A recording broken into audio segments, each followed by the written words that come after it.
हमें आगे बढ़ने की शक्ति मिलती है।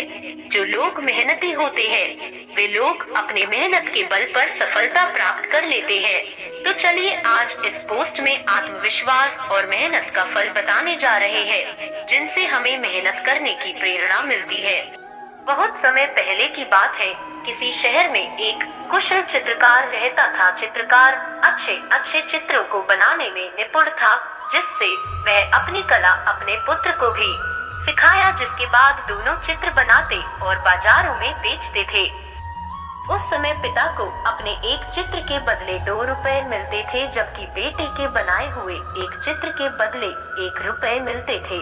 जिसके बाद अक्सर बाजारों से वापस लौटने के बाद हर रोज पिता अपने पुत्र को अपने पास बैठाकर उसकी गलतियां बताते थे और उन्हें अपने मार्गदर्शन में ठीक करवाते थे, और पुत्र पिता की आज्ञा मानकर अपने चित्रकारी के काम में लगातार सुधार करता रहा, जिसके कारण अब धीरे धीरे बेटे की चित्रकारी में सुधार होने की वजह से उसके चित्र भी 2 रुपए में बिकने लगे, जिससे अब पुत्र बहुत ही खुश था।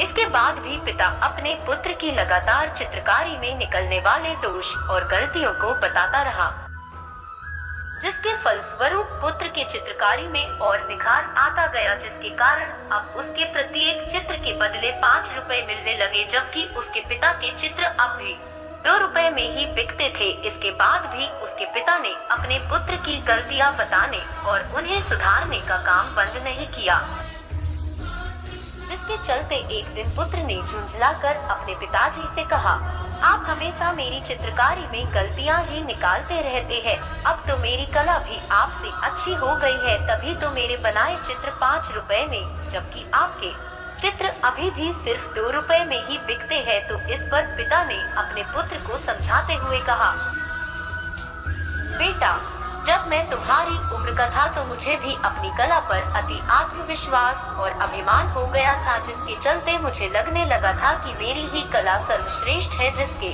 चलते मैंने अपनी गलतियों को सुधारने की बात भी सोचना छोड़ दिया था, जिससे चलते मेरी कला की प्रगति भी रुक गई और वह आज के जमाने में 2 रुपए से ज्यादा में बिक नहीं सकी। और मैं नहीं चाहता कि जो मुझे अपनी कला पर घमंड हुआ था वो तुम्हें भी हो, इसलिए मैं तुम्हारी गलतियों को लगातार सुधारने की बात करता हूँ, जिसके चलते तुम्हारी कला में और निखार आ जाए। पुत्र को अपने पिता की बात अब समझ में आ गई और फिर उस दिन के बाद से वह अधिक अपने काम में मेहनत करने लगा, जिसके कारण दिन पर दिन उसकी कला में और निखार आता गया और वह एक दिन सर्वश्रेष्ठ चित्रकार बना। जैसा कि हम सब जानते हैं कि मेहनत का फल हमेशा मीठा ही होता है, इसलिए हमें जब भी कुछ सीखने का मौका मिले तो हमें अपने ज्ञान का अभिमान नहीं करना चाहिए, क्योंकि अक्सर लोगों को अपनी गलती कभी भी दिखाई नहीं देती है और लोग अक्सर खुद को अपने आप से ही सर्वश्रेष्ठ मान लेते हैं। ऐसा करना कदापि एक भूल होती है, इससे हमें बचना चाहिए। तो दोस्तों, यह कहानी आपको कैसी लगी? अगर अच्छी लगी तो एक लाइक जरूर करें और शेयर करना ना भूलें। सब्सक्राइब जरूर करें, क्योंकि इससे हमें पता चलता है कि आपको हमारी कहानी अच्छी लगी। कमेंट बॉक्स में श्री राधे कृष्णा लिखना ना भूलें।